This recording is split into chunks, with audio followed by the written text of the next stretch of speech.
चलिए शुरू करते हैं। Chapter 2 lecture number 3 electrostatic potential. तो बेटा आज जो हम कवर करने वाले हैं वो कौन कौन से टॉपिक हैं? देखिए, सबसे पहले potential due to an electric dipole on the axis of the dipole. तो डायपोल से दिमाग में कुछ चमका कि नहीं चमका? कि आपके पास एक माइनस क्यू एक प्लस क्यू ऐसे चार्ज लेते हैं सम सेपरेशन के ऊपर 12, तो इलेक्ट्रिक फील्ड में निकाला था ना। Electric field and charges chapter में डायपोल की वजह से एक्सिस के ऊपर आप लोगों ने क्या निकाला था? Electric field. एक परपेंडिकुलर बाइसेक्टर पे आप लोगों ने इलेक्ट्रिक फील्ड निकाला था, या फिर किसी भी एंगल के ऊपर आप लोगों ने क्या निकाला था? Electric field. वैसे ही अभी हम क्या करेंगे? पोटेंशियल। जैसे वहां हम लोगों ने इलेक्ट्रिक फील्ड किया था, वैसे ही हम लोग यहाँ क्या करेंगे? पोटेंशियल। सेम टॉपिक्स हैं, बस थोड़े थोड़े चेंजेस हो जाएंगे। उसके बाद हम क्या पढ़ेंगे? Electric potential due to charged sphere. देखिए, स्फीयर की जब हम बात करते हैं तो स्फीयर में हमारे पास 4 केसेस बनते हैं। होलो शेल के conducting, non conducting. Solid sphere की बात करो तो कंडक्टिंग, नॉन कंडक्टिंग। तो देयर आर 4 केसेस, जिसमें से 3 का रिजल्ट हम एक केस मान के करते हैं, और एक जो दूसरा है सॉलिड नॉन कंडक्टिंग, उसका केस हम अलग लेते हैं। तो वो चीज हम यहाँ पर भी करेंगे, जैसे हम लोगों ने इलेक्ट्रिक फील्ड में किया था। इलेक्ट्रिक फील्ड के रिजल्ट्स आपको पता होने चाहिए, क्योंकि उन्हीं को यूज करेंगे हम लोग पोटेंशियल निकालने के लिए। समझ में आ गई बात? यस और नो तो बोल दो भाई। Yes ma'am. ओके, तो एक क्विक सा रिवीजन कर लेते हैं। कल हम लोगों ने क्या क्या डिस्कस किया था। सबसे पहले हम लोगों ने I think uniformly charged ring की वजह से एक्सिस के ऊपर कोई एक पॉइंट लिया था P, और वहां पर इलेक्ट्रिक पोटेंशियल निकाला था। मान लो ये यूनिफॉर्मली चार्ज एक रिंग है, ठीक है, और इसकी वजह से आप P पॉइंट के ऊपर क्या निकाल रहे हो? पोटेंशियल निकाल रहे हो। तो इसका दूरी हमने क्या माना था? x। ये आपका रेडियस है इस रिंग का r। तो किसी को फॉर्मूला याद है कितना आया था नेट? किसी को फॉर्मूला याद है? कोई नहीं पढ़ के आया आज, है ना?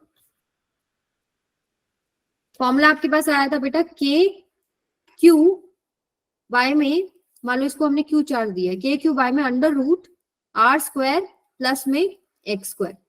फिर हम लोगों ने सेंटर पे निकाला, सेंटर पे कितना हो जाएगा? k क्यू y में r।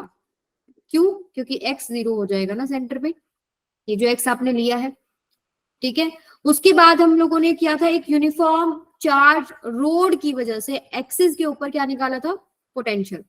ये मान लो एक यूनिफॉर्मली चार्ज एक रोड है, और इसको आपने प्लस क्यू चार्ज दिया है, ये पूरे पे यूनिफॉर्मली डिस्ट्रीब्यूटेड है। तो उसकी वजह से आप किसी पॉइंट P पे पोटेंशियल निकाल रहे हो ऑन द एक्सिस। तो ये सेम चीज हम लोगों ने सॉल्व किया था। यहाँ पर एक आप एलिमेंट कंसिडर करते हैं जिसका चार्ज मान लीजिए dq है। dq की वजह से यहाँ पर एक छोटा पोटेंशियल निकालते हैं, then you integrate it to find your final result.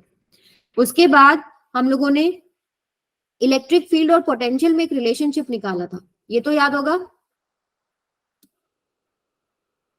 ये याद है किसी को? नहीं याद? तो दो याद दिला देती हूँ। 2 केसेस थे आपके पास, एक यूनिफॉर्म इलेक्ट्रिक फील्ड में अगर आपने रखा है, और एक नॉन यूनिफॉर्म इलेक्ट्रिक फील्ड में, ठीक है। तो यहां पर आपके पास 2 केसेस आते हैं। पहला, delta V is equal to minus of E dot E delta R, ठीक है। यहां पर आपके पास आता है delta V is equal to minus of integration of E dot dr। तो इससे रिलेटेड हम लोगों ने बहुत सारे क्वेश्चंस भी करे थे। अगर आप लोगों ने नहीं किया है तो अभी पोटेंशियल स्टार्ट ही हुआ है, अपना स्पीड को बढ़ाएं, जो चीजें छूट रही हैं उसको अभी से साथ में कर ले, सो दैट अब लास्ट में क्या होगा। देखो, इस संडे को टेस्ट नहीं, अगले संडे को टेस्ट है, और सारा कुछ इकट्ठा आ जाएगा। इलेक्ट्रिक फील्ड एंड चार्जेस भी आ जाएगा, और पोटेंशियल वाला चैप्टर भी आ जाएगा। तो आप लोगों के लिए बहुत मुश्किल हो जाएगा। तो अगर नहीं किया है, प्रैक्टिस नहीं किया है, तो अभी भी स्टार्ट कर दो, ठीक है। साथ साथ स्टेप बाय स्टेप देखो, आप स्टेप बाय स्टेप चीजों को करते जाओगे ना, आपको पता भी नहीं लगेगा, आप इतनी सारी चीजें कवर कर जाओगे। लेकिन इन दी एंड सारी चीज उठाओगे ना, तो टेस्ट में अच्छा परफॉर्म कर पाओगे, then you will be disappointed कि ये समझ में नहीं आ रहा। क्लियर है सबको? फिर हम लोगों ने यहाँ पर कुछ रिजल्ट्स भी किए थे, जैसे अगर Ex निकाल रहे हो आप, minus curl V by curl x, ठीक है। Ey निकाल रहे हो, माइनस कर्ल V बाय में कर्ल y। Ez निकाल रहे हो, माइनस कर्ल V बाय में कर्ल z। तो अगर आपको पोटेंशियल दे रखा है आप इलेक्ट्रिक फील्ड निकाल सकते हो, आपको इलेक्ट्रिक फील्ड दे रखा है आप पोटेंशियल निकाल सकते हो यूजिंग दिस रिलेशनशिप।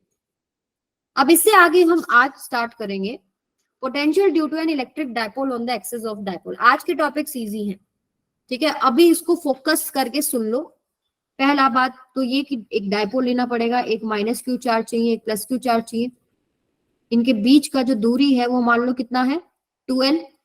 ये सेंटर हो गया, यहां से यहाँ डिस्टेंस हम l लेते हैं, यहां से यहाँ हम डिस्टेंस l लेते हैं, और एक्सिस पर हम किसी पॉइंट पर क्या निकालना चाहते हैं, पोटेंशियल। तो कोई भी एक अगर चार्ज मैं लूं, एक पॉइंट चार्ज ले लूं और मैं किसी r डिस्टेंस के ऊपर क्या निकालना चाहती हूँ, पोटेंशियल, तो क्या फॉर्मूला था बेटा, k q बाय में r। वैसे ही अब यहाँ पर दो चार्जेस हैं। अब फिर इसके बाद हमने एक टॉपिक करा था कि मल्टीपल चार्जेस की वजह से पी पॉइंट के ऊपर अगर मुझे पोटेंशियल निकालना पड़े तो क्या करूंगी, मैं अलजेब्रिक सम करती हूँ। सिंपली आप मान लो एक चार्ज में एक और दे दूं यहाँ पर माइनस क्यू, तो आपके पास पोटेंशियल हो जाएगा माइनस के क्यू बाय में आर। एक और दे दूं प्लस 2q, तो हो जाएगा के 2q बाय में आर, मतलब जो डिस्टेंस होगा आर वो लेना है। अगर इसका भी आर है, इसका भी आर है अलग से, ठीक है, और अलग है तो अलग लेना है। चार्जेस को विद साइन हम लोग रखते हैं और फिर सबको ऐड कर देते हैं तो पोटेंशियल आ जाता है। अब हमारे पास यहाँ डायपोल में दो चार्जेस हैं, तो मुझे ये बताओ पी पॉइंट पर potential due two plus Q charge कितना होगा। तो आपको एक डिस्टेंस देती हूं मैं, ये एक्स है। अब मुझे बता दो कितना होगा, इसको भूल जाओ। अब बताइए, फॉर्मूले को यूज करो, चार्ज से दूरी आपको पता है और चार्ज का वैल्यू पता है, बताओ। आवाज आ रही है ना?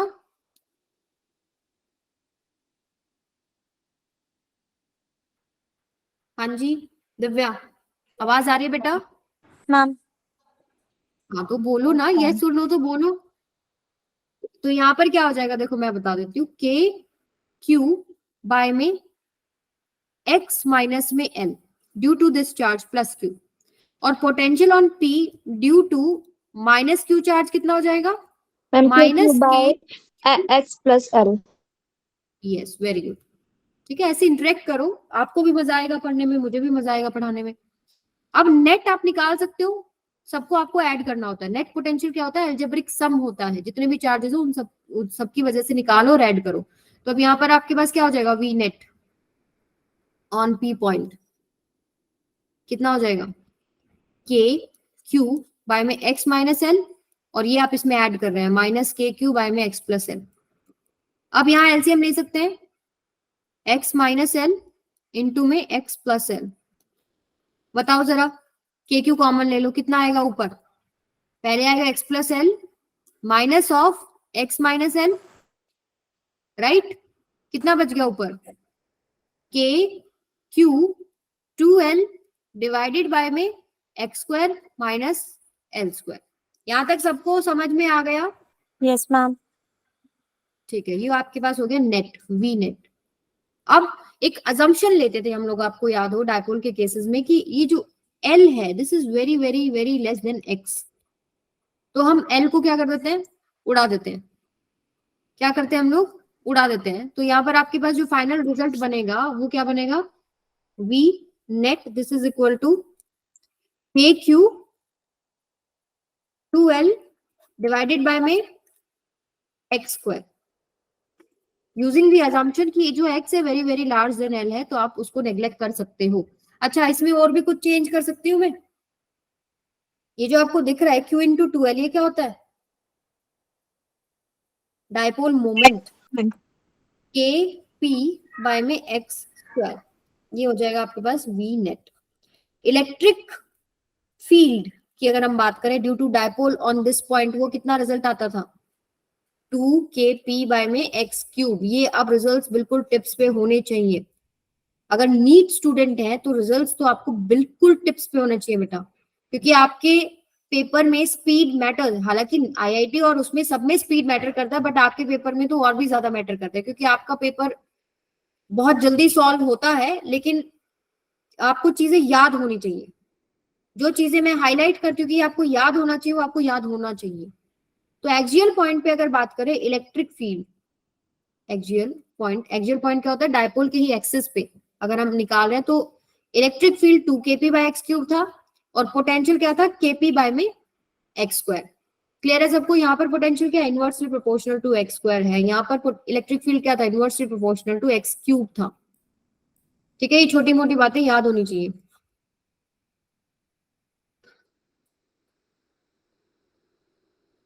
ठीक है, अब बात करते हैं हम लोग potential due to an electric dipole on the perpendicular bisector of dipole, minus Q, ये प्लस क्यू। मैम दोस्तों तो इक्वेटोरियल पे ही होएगा ना कहें तो। क्या बेटा, हाँ ये इक्विटोरियल ही हो गया, इक्विटोरियल पोजीशन होती है।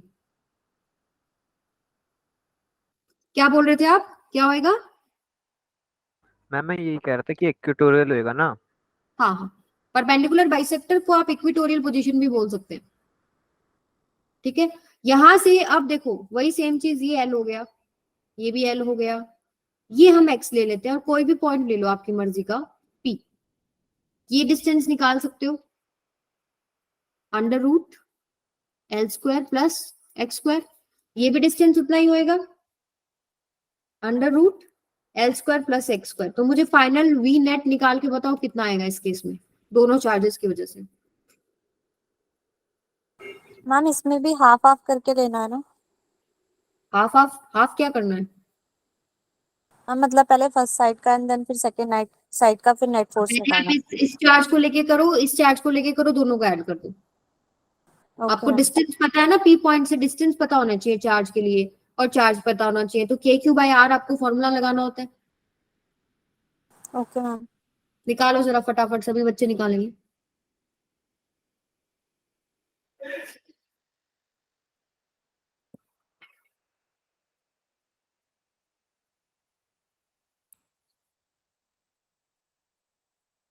प्रैक्टिस की कमी है ये, नहीं तो अभी आप देख के भी बता देते। चार्जेस का मैग्नीट्यूड उल्टा है और डिस्टेंस सेम है, क्या आंसर होना चाहिए? Ma'am zero. 0। यस, तो माइनस के क्यू बाय में under root L square plus X square plus K Q by में under root L square plus X square. कितना हो जाएगा ये? मैम 0। मैम 0 हो जाएगा, कट जाएगा। समझ में आई बात? अब परपेंडिकुलर बाइसेक्टर पे पोटेंशियल निकाल रहे हो डायपोल की वजह से, तो हर पॉइंट पर पूरा बाइसेक्टर की बात कर लो, हर पॉइंट पर जीरो आएगा। ठीक है, अब मुझे एक चीज बताओ, इलेक्ट्रिक फील्ड कितना आया था डायपोल की वजह से ऑन दिस इक्वेटोरियल पोजीशन या परपेंडिकुलर बाइसेक्टर, या इक्वेटोरियल पोजीशन कह लो, कितना आया था याद है? एक्सियल का आधा के होता क्यू था। By R cube. Yes, K P by में एक्स क्यूब, ये आता था। ठीक है, और यहाँ देखो जीरो आ रहा है। क्लियर है सबको? आगे चलते हैं। एट एनी पॉइंट अगर निकालना है तो इसका आपको फॉर्मूला पता होना चाहिए। ये मान लो ये है आपके पास माइनस क्यू से प्लस क्यू, एनी पॉइंट मान लिया, परपेंडिकुलर नहीं, एक्सिस पे नहीं, कोई जनरल पॉइंट आ गया आपके पास, ये पी पॉइंट, जो कि इसके सेंटर से मान लीजिए क्या है, थीटा एंगल पे है, ये जो डिस्टेंस है वो ये एक्स है। क्लियर है सबको? यानी ये जो है ये सेंटर से यहां तक का एक्स हो गया। अब आपको ओरिजिनल डायपोल का डायरेक्शन पता है क्या? माइनस क्यू से प्लस क्यू होता है कि नहीं होता? माइनस क्यू से प्लस क्यू होता है। अब मैं किसी भी पॉइंट पे निकालने के लिए क्या करती हूँ, मुझे दो पोजीशंस के रिजल्ट्स पता है, एक तो इक्वेटोरियल पोजीशन पे है या फिर एक्सियल पोजीशन पे है, तो मैं इस डायपोल मोमेंट को ब्रेक करती हूँ। अब आपको पता है कि ये मान लीजिए ये डायरेक्शन, ये जो है ये आपके पास पी है और आपको इसको ब्रेक करना है यहाँ इधर, तो यहाँ क्या लिखते हो आप? पी कोस थीटा, और इसी के परपेंडिकुलर आप क्या लिखते हो? P sine theta. अगर मैं इसको आपको सिंपली दिखाऊं तो एक तो आपके पास मान लीजिए ये हो गया, ये थीटा हो गया, तो इसको इधर ब्रेक करते हो आप पी कोस थीटा, और या फिर आप इधर ब्रेक करते हो इसके परपेंडिकुलर पी साइन थीटा, आप इसको इधर भी शो करते हैं इसके परपेंडिकुलर। समझ में आया? जिसके अलोंग आप ब्रेक करते हो, जैसे पी कोस थीटा इसी के परपेंडिकुलर आपको लेना होता है, तो आप इसके अलोंग, ये वाला जो साइड है इसके अलोंग इसको ब्रेक कर रहे हो, तो ये हो गया पी कोस थीटा, ये प्रोजेक्शन होता है इसका इस पे पी कोस थीटा, और इसी के परपेंडिकुलर पी साइन थीटा आएगा। यही से बस आपका क्वेश्चन सॉल्व हो गया। ये हो गया पी साइन थीटा। अब मुझे बताओ जो ये पी पॉइंट है, जैसे कि अगर ये डायपोल डायपोल था, आपके पास डायपोल मोमेंट था, उसके लिए ये पॉइंट एक्सियल पॉइंट होता है नहीं, राइट। अब पी कोस थीटा के लिए एक्सियल पॉइंट क्या हो जाएगा, इसको ए मान लो, एक्सियल पॉइंट क्या हो गया ए। ये जो ए पॉइंट है ये पी कोस थीटा के लिए एक एक्सियल पॉइंट की तरह काम कर रहा है। और अगर मैं बात करूं इसकी पी साइन थीटा की, पी साइन थीटा ऐसे है और आपका जो पॉइंट लाई कर रहा है कहीं ऐसे लाई कर रहा है, तो क्या ये आप बोल सकते हो कि वो एक इक्वेटोरियल पोजीशन पे लाई कर रहा है, वो perpendicular bisector of P sine theta पे लाई कर रहा है? Yes ma'am. तो इस कंपोनेंट के लिए यहां पर पोटेंशियल क्या हो जाएगा, 0। और इस कंपोनेंट के लिए कितना हो जाएगा, जो आपका रिजल्ट आया था वो रिजल्ट क्या था, पी नीचे क्या था एक्स स्क्वायर, ये पोटेंशियल आया था ना। अब P ना हो के नया पोटेंशियल क्या बन जाएगा, ये P वैल्यू ना रख के आपको नया डायपोल मोमेंट क्या बन रहा है, के पी कोस थीटा बाय में एक्स स्क्वायर, ये आपके पास फॉर्मूला हो जाएगा। और इक्वेटोरियल यानी P साइन थीटा के लिए क्या हो जाएगा, ये 0 हो जाएगा। और P साइन थीटा पोटेंशियल 0 और फॉर P कोस थीटा। आई बात समझ में? यस वहां मैम। पर जब आप निकालते थे ना इलेक्ट्रिक फील्ड के केस में, तो हमने डिटेल में निकाला भी था, आप वहां से चेक कर सकते हो। वहां पर आपके दोनों कंपोनेंट्स आते हैं, पी साइन थीटा की वजह से भी वहां पर एक इलेक्ट्रिक फील्ड का वैल्यू बनता है और फिर आप उसका नेट निकालते थे। तो किसी को फॉर्मूला याद है वैसे? किसी को याद नहीं? मैं बता देती हूँ। आपके पास नेट जो इलेक्ट्रिक फील्ड आया था ना, ये ए पॉइंट पर अगर मैं नेट इलेक्ट्रिक फील्ड निकालू ड्यू टू डायपोल, वो आएगा केपी बाय में X cube under root 3 cos square theta plus में 1। और यहाँ देखो सिर्फ एक एक्सियल पोजीशन की वजह से आया है। क्लियर है? मैं एक बार रिजल्ट भी चेक कर देती हूँ, आई थिंक यही आया था।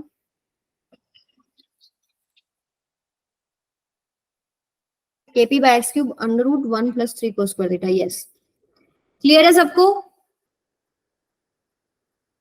तो आपको ब्रेक करना आना चाहिए, बस इतनी सी बात है। फिर वो पॉइंट एक के लिए जो एक्सियल पॉइंट बन जाता है और एक के लिए आपके पास क्या बन जाता है, इक्वेटोरियल पॉइंट बन जाता है।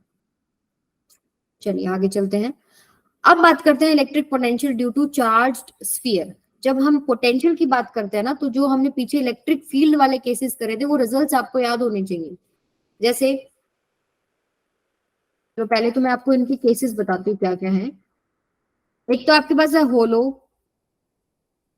थिन स्फीयर, एक आपके पास है सॉलिड स्फीयर।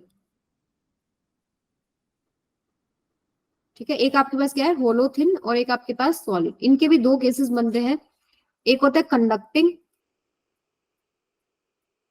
एक होता है नॉन कंडक्टिंग। ये भी आपके पास कंडक्टिंग, ये आपके पास नॉन कंडक्टिंग।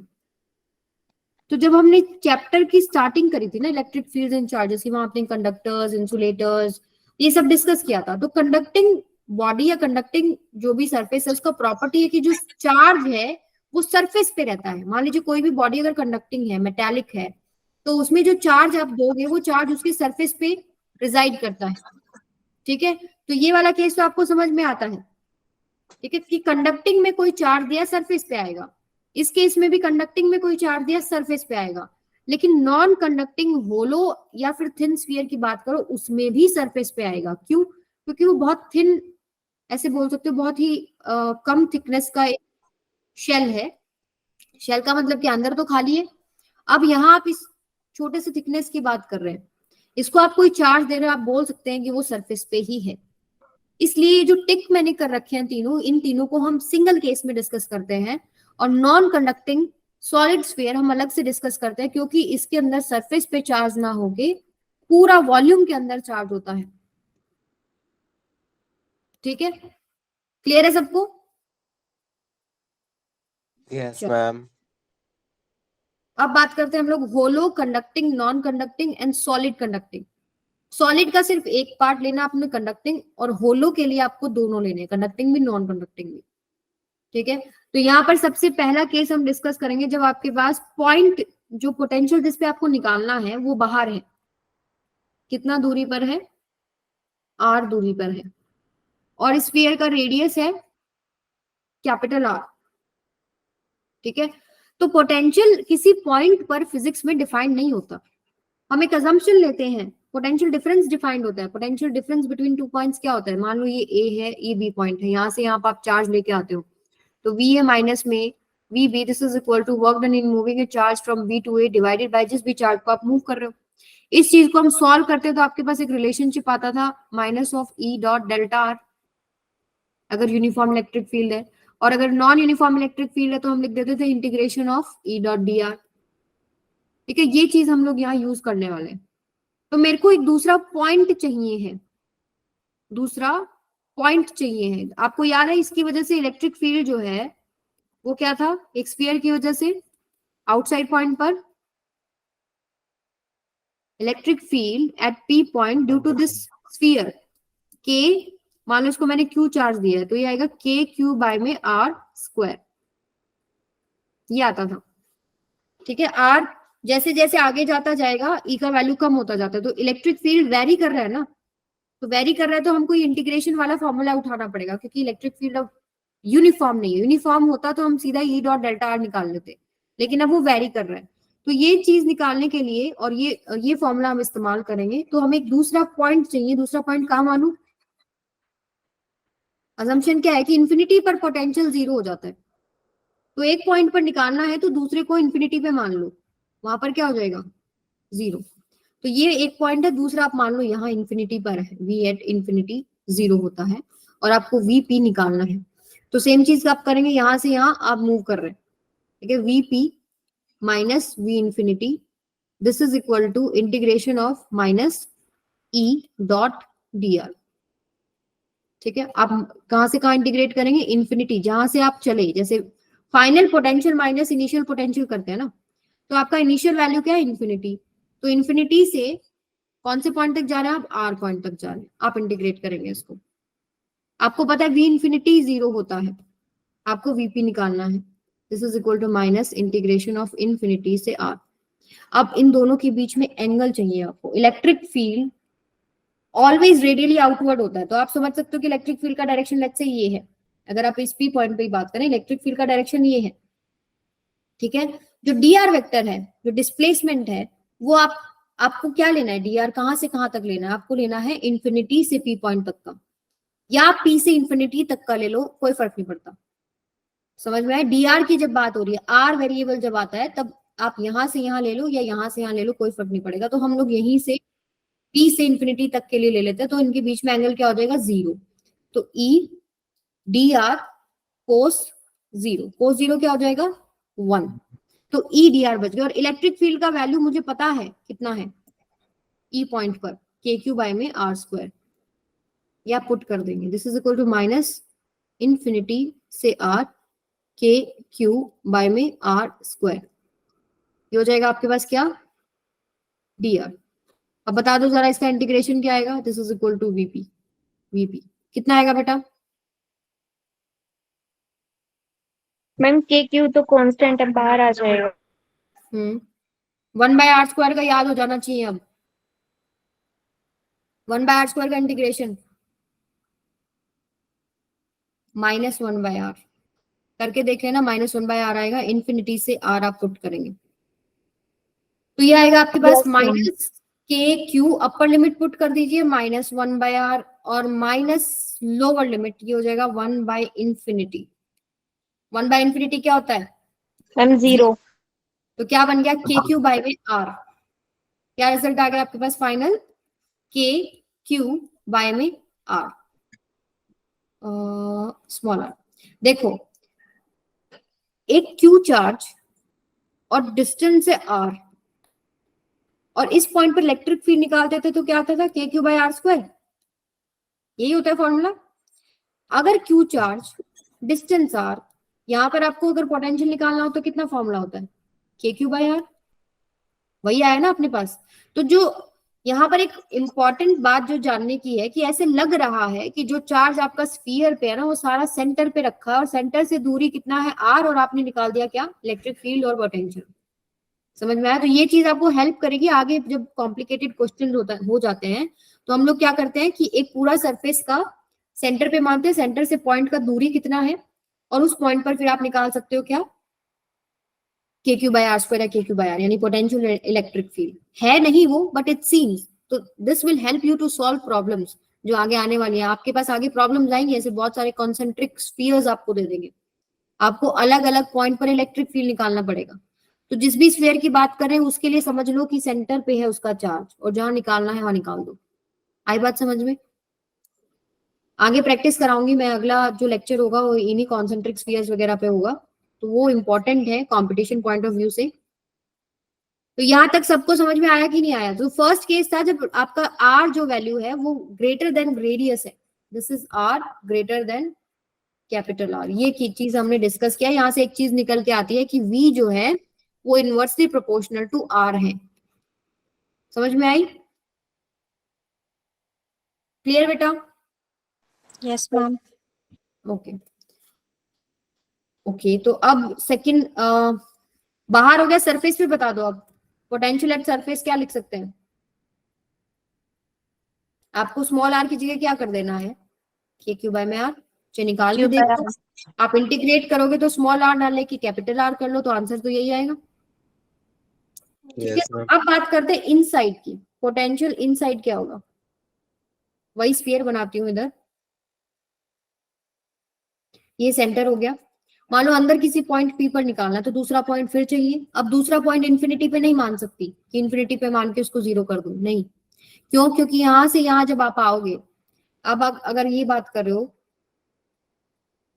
इसके सरफेस पे है चार्ज ना, आपको याद हो इधर तो इलेक्ट्रिक फील्ड का वैल्यू के क्यू बाय आर स्क्वायर था, और इनसाइड इलेक्ट्रिक फील्ड 0 हो जाता है। ठीक है, तो यहाँ डिसकंटिन्यूटी होती है सरफेस के ऊपर, तो आप डायरेक्ट ऐसे इंटीग्रेट नहीं कर सकते कि कोई पॉइंट से उठा के यहाँ तक इंटीग्रेट कर दिया, नहीं कर सकते। तो हमको एक पॉइंट मानना पड़ेगा। अब हम थोड़ा दिमाग लगाते हैं, यहाँ पर जस्ट इसके अंदर एक पॉइंट मान लेती हूँ S। क्यों माना देखो अभी समझ में आएगा।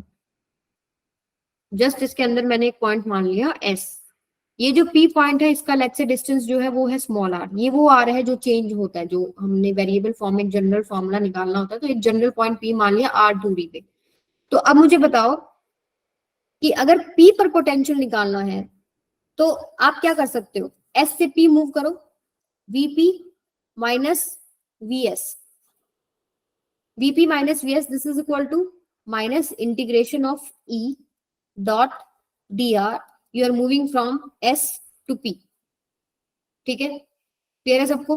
अब बताइए मुझे इलेक्ट्रिक फील्ड इनसाइड कितना होता है in case of hollow thin conducting non conducting या कंडक्टिंग सॉलिड स्फीयर? 0 आपने निकाला था ये लास्ट टाइम। क्यू एनक्लोज नहीं है ना, अंदर कोई चार्ज नहीं होता। चार्ज नहीं होता तो गॉस लॉ से आपको याद है, Q enclose by epsilon not, Q ही 0 हो जाता है, तो इलेक्ट्रिक फील्ड क्या हो जाता है? 0। तो इसको इस्तेमाल करेंगे तो यानी कि VP माइनस में VS इक्वल्स टू 0, यानी कि VP is equal to VS आ गया। और सरफेस पे आपको पता है कितना है, के क्यू बाय में R। ठीक है, तो यहां से बहुत इंटरेस्टिंग बात निकल के आती है कि इलेक्ट्रिक फील्ड तो 0 हो जाता है, लेकिन पोटेंशियल जितना सरफेस पे है उतना ही हर जगह अंदर है। समझ में आई? कांस्टेंट है, चेंज नहीं हो रहा। क्लियर है सबको ये बात? तो यहां से अगर मैं अब ग्राफ प्लॉट करना चाहूँ तो प्लॉट करते हैं। चलो ये लीजिए, ये मैंने एक स्फीयर बना दिया। ठीक है, ये जो आपके पास है रेडियस, जब तक आपका रेडियस नहीं आता तब तक देखो, इनसाइड जब आपने पॉइंट माना तो सेंटर से लेकर सरफेस तक के क्यू बाय आर आ रहा है। ठीक है, तो आप ये कर सकते हो कि मान लो अगर मैंने पोटेंशियल वाई एक्सिस पे लिया है और इधर मान लिया मैंने आर, तो आर तक तो आपके पास कांस्टेंट वैल्यू है। उसके बाद it is inversely proportional to small R. जितना आगे डिस्टेंस जाते जाओगे आप, वो इनवर्सली प्रोपोर्शनल हो जाएगा, कुछ इस तरह आ जाएगा। समझ में आई? और आपको याद है इलेक्ट्रिक फील्ड में क्या था? इलेक्ट्रिक फील्ड में तो ये चीज थी ही नहीं, सिर्फ आप ऐसे दिखा रहे थे इस तरीके से। वहां inversely proportional to R square था, और ये वाली चीज यहाँ थी इधर। तो कंपेयर करके चलोगे ना पोटेंशियल और इलेक्ट्रिक फील्ड के टॉपिक्स को, तो कभी भूलोगे नहीं। वो तो आपका साथ के साथ रिवाइज हो रहा है एक तरीके से, इस तरह। समझ में आ गई बात सबको? क्लियर? तो इनसाइड हो गया, सरफेस पे हो गया, और आउटसाइड हो गया in case of conducting non conducting hollow या थिन स्फीयर या फिर कंडक्टिंग सॉलिड स्फीयर। अब एक केस बच गया, उस एक में भी आपके पास सिर्फ एक सिंगल चीज अलग हो जाती है, इनसाइड वाली। अब बात करते हैं सॉलिड नॉन कंडक्टिंग या डाइलेक्ट्रिक शब्द भी आपको मिल सकता है, स्फीयर। तो इस केस में अगर हम निकालना चाहें तो देखो, सबसे पहले यहाँ पर चार्ज पूरे सरफेस पे और इनसाइड यानी पूरे वॉल्यूम में डिस्ट्रीब्यूटेड होता है। आवाज आ रही है ना आप लोगों को? Yes ma'am. हाँ ठीक Yes, है। ma'am. कई बार यूं लगता है कहीं नेट ही चला गया और मैं ऐसे ही ब्लैंक स्क्रीन के आगे बोल रही हूँ। चलिए, केस नंबर 1 कि जो आर है वो ग्रेटर देन आर है, मार मान लो। ये सेंटर से दूरी इसका मान लो, ये पी पॉइंट हो गया, ये आर हो गया, ये रेडियस इसका वही आर हो गया। ठीक है, अब वही पोटेंशियल अगर पी पे निकालना है तो वही करना पड़ेगा आपको। पोटेंशियल डिफरेंस तो पता है क्योंकि फिजिक्स में पॉइंट पे डिफाइन नहीं होता पोटेंशियल। तो दूसरा पॉइंट मैं कहाँ मान लेती हूँ, v at infinity. This is equal to minus of integration, you are moving from infinity to P point, infinity से p e डॉट dr। वैसे ही सेम चीज है, आपके पास इनके बीच में एंगल cos 0 हो जाएगा, तो ये आपके पास आएगा माइनस ऑफ इंटीग्रेशन इंफिनिटी से r e dr vp। v infinity 0 हो जाता है। अब इलेक्ट्रिक फील्ड इस केस में आउटसाइड में आपको याद है कितना आया था? मान लो इसको मैंने क्यू चार्ज दिया है, कितना आया था? के क्यू बाय आर स्क्वायर ही आया था, सेम रिजल्ट आया था। आपको याद नहीं है तो आप जाके नोट्स में चेक कर सकते हैं। यहाँ पर माइनस इंटीग्रेशन इंफिनिटी से R K Q by R square D R. तो क्या ये सेम पीछे वाले जैसे रिजल्ट नहीं बन रहा? आउटसाइड का भी वहां पर भी तो यही बना था। तो वीपी कितना आ जाएगा आपके पास? ये आएगा आपके पास बेटा minus K Q by R R infinity से आर, और एक आपके पास आएगा के क्यू। तो फाइनल जो रिजल्ट बनेगा वो मैं यहाँ लिख रही हूँ, वीपी इज इक्वल टू आ जाएगा के क्यू बाय में आर। सेम रिजल्ट बनेगा, डिट्टो। क्लियर है सबको? It is inversely proportional to R. Surface पे आपको लिखना है, क्या कर देंगे, के क्यू बाय में कैपिटल आर। बस अब एक केस बदलेगा, वो अच्छे से समझना है। केस क्या बदला? अब इनसाइड का केस बदल जाएगा। मान लीजिए वही स्फीयर है आपके पास इधर ही, और ये सेंटर पॉइंट है। इनसाइड मुझे पोटेंशियल निकालना है किसी पी पॉइंट के ऊपर। अब पहले की तरह यहाँ इलेक्ट्रिक फील्ड 0 नहीं हो रहा है, ठीक है? तो ये जो डिस्टेंस है ये आर मान लो, वही सेम चीज करेंगे। दूसरा पॉइंट एस यहाँ मान लेंगे, तो वीपी माइनस में वीएस हम निकालेंगे। दिस इज इक्वल टू, यहाँ पर आपके पास आर क्या है, less than capital R case है ये, ठीक है?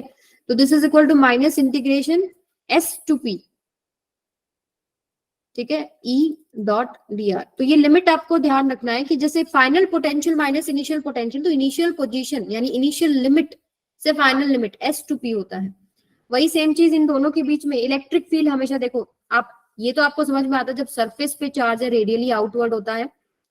ऐसे ही जब इनसाइड की बात होती है तो हम रेडियली आउटवर्ड ही मानते हैं, और जो डिस्प्लेसमेंट है उसको भी उसी के डायरेक्शन में देते हैं। तो ये आपके पास क्या है, माइनस एस से P E D R cos 0। Cos 0 क्या होता है, 1।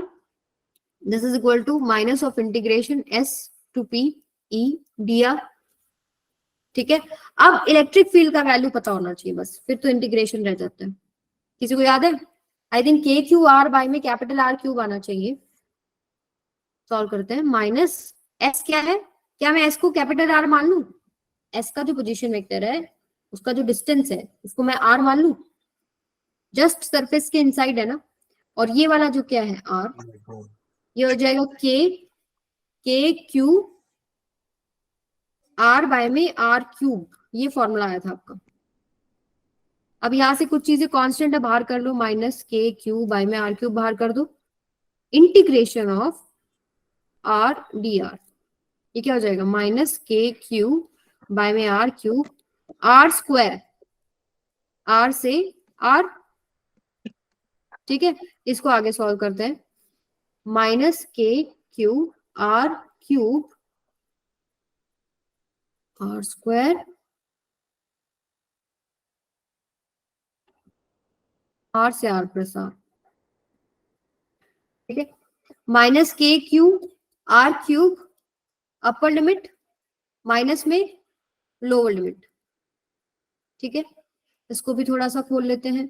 Minus K Q are square by में आर क्यूब माइनस में के minus minus plus K Q by are. ठीक लिखा है भाई? यहाँ पे 2 भी तो आएगा। जब आप इंटीग्रेट करेंगे आर को बेटा, आर स्क्वायर और पावर से डिवाइड भी तो करते हैं ना, तो आर स्क्वायर बाय 2 आ जाएगा। एक पावर बढ़ाओ, divide by that new power. तो यहां से ये आ रहा है आपके पास सॉल्व होके वीपी माइनस में वीएस, यानी जो पूरा रिजल्ट है किसके इक्वल आ गया आपके पास, वीपी माइनस वीएस। वीएस कितना होएगा बता दो जरा फटाफट। ये तो मैंने ऊपर वाला ही लिखा है यहाँ पे, यहाँ 2 भी आएगा। के Q bye 2r minus K Q are square by में 2r क्यूब। वीएस कितना आया था, कितना आया है, के क्यू बाय में कैपिटल आर। यहां पर पुट कर देते हैं माइनस के क्यू बाय में capital are, K Q by में 2r माइनस में के क्यू आर स्क्वायर बाय में 2r क्यूब। 2r क्यूब आएगा। Yes ma'am. Ma'am R R, square से हाँ मैम कट जाएगा। सिर्फ आर ही तो आएगा। हाँ ये आर स्क्वायर से आर स्क्वायर कटेगा, सिर्फ एक आर बचेगा। Yes ma'am. आर स्क्वायर से क्यूब कट जाएगा।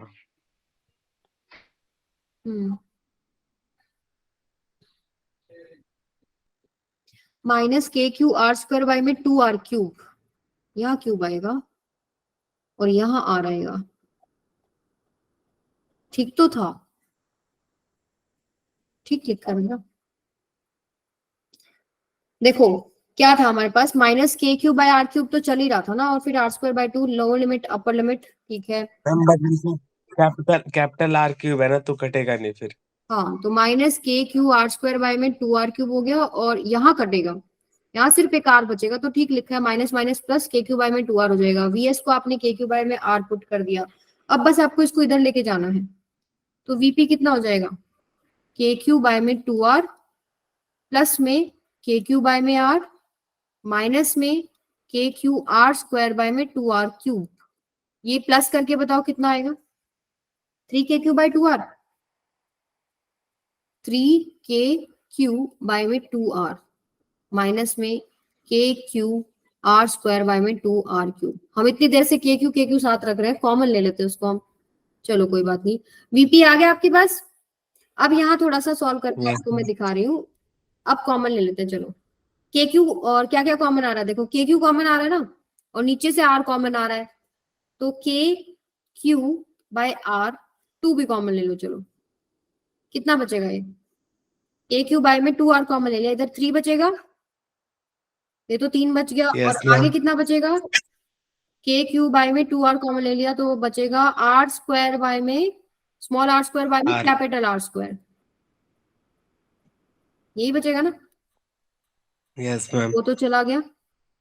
आपने सिर्फ क्या कॉमन लिया, के क्यू कॉमन लिया है और आपने कॉमन लिया है नीचे से आर, ठीक है।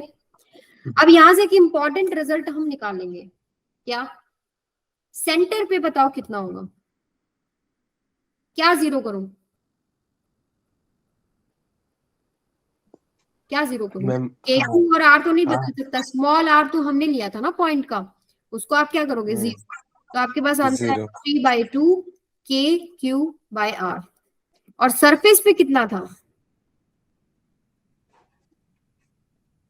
के क्यू बाय में कैपिटल आर। ये तो कमाल का रिलेशनशिप बन गया कि सरफेस के ऊपर के क्यू बाय आर। तो इसको इसको हम लिख सकते हैं V at center is equal to 3/2 times of V at surface, यानी सेंटर पे 1.5 गुना ज्यादा है पोटेंशियल, सेंटर पे 1.5 गुना ज्यादा है potential in comparison to surface. समझ में आ गई बात, क्लियर है सबको। तो यहाँ अपना थ्योरी कंप्लीट हो जाता है इन टॉपिक्स का। किसी को कोई डाउट है तो पूछ लो बेटा, एनी डाउट। चलिए ये क्वेश्चन करते हैं फिर। Conducting sphere of radius R is given a charge capital Q, ठीक है, कंडक्टिंग है, आपके दिमाग में चमक जाना चाहिए conducting. Electric potential and the electric field at the center of the sphere respectively are, देखो इलेक्ट्रिक फील्ड कंडक्टिंग के केस में इनसाइड क्या होता है, 0, और पोटेंशियल हम लोगों ने अभी निकाला कितना होता है, आप ऐसे समझ सकते हो कोई भी स्फीयर है कंडक्टिंग है जिसका रेडियस कुछ भी दे रखा है आपको आर मान लो, और उसके ऊपर प्लस क्यू चार्ज है, समझ लो वो चार्ज सेंटर पे रखा है, ठीक है, क्लियर है सबको, सेंटर पे रखा हुआ है ऐसे समझ लो, और जिस भी डिस्टेंस पे निकालना है एक चार्ज की वजह से जितना जैसे निकालते थे वैसे निकाल दो। अब यहाँ क्या पूछा है, electric potential at the surface, sorry centre, देखो इनसाइड की जब हम बात करते हैं तो जो सरफेस पे होता है उतना ही तो इनसाइड होता है ना, ठीक है, अगर आप इस पे सरफेस की वजह से भी निकाल रहे हो मतलब यानी यहां से यहां निकाल, ये जो डिस्टेंस है इस पे निकालो, समझ लो सारा चार्ज यहाँ रखा है, तो इस पॉइंट पर कितना होता है, या इसको नहीं, ऐसे नहीं, देखो ऐसे करो,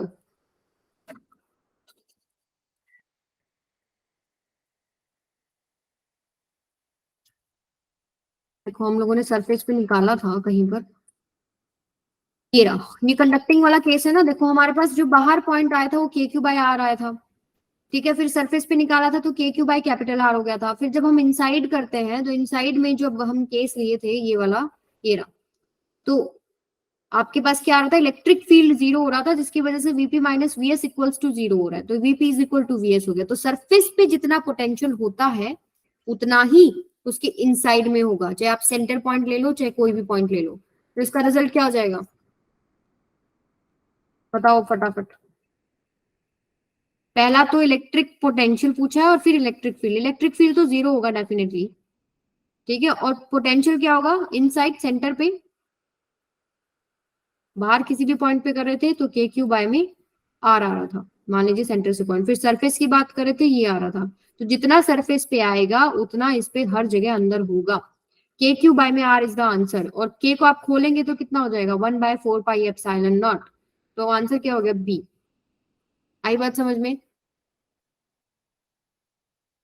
यस और नो,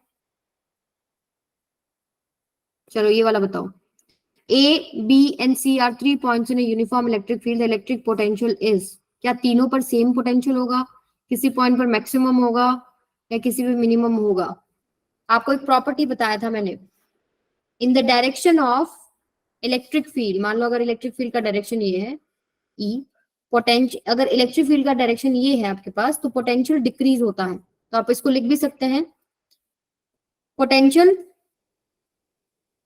लिख रही हूँ, potential always decreases in the direction of electric field, तो आप मुझे बता सकते हो क्या आंसर आएगा, किसका सबसे ज्यादा हो जाएगा, जो सबसे पहले है तो क्या हो जाएगा मैक्सिमम एट बी। चलिए ये वाला क्वेश्चन होमवर्क है, इसको आपको करके आना है, ठीक है, आज हम यहीं तक पढ़ेंगे, तो टॉपिक्स हमने मेजर टॉपिक्स कर लिए हैं सारे पोटेंशियल के, अब आपके पास एक टॉपिक बचा है इसमें पोटेंशियल एनर्जी, तो एक टॉर्क वाला टॉपिक तो हम पहले ही कर चुके हैं, जब आपको डायपोल सिखाया था ना उससे रिलेटेड टॉर्क और पोटेंशियल एनर्जी का केस तो हम पहले ही कर चुके हैं, अब थोड़ा सा एनर्जी से रिलेटेड डिस्कशन होगा, और जो न्यूमेरिकल्स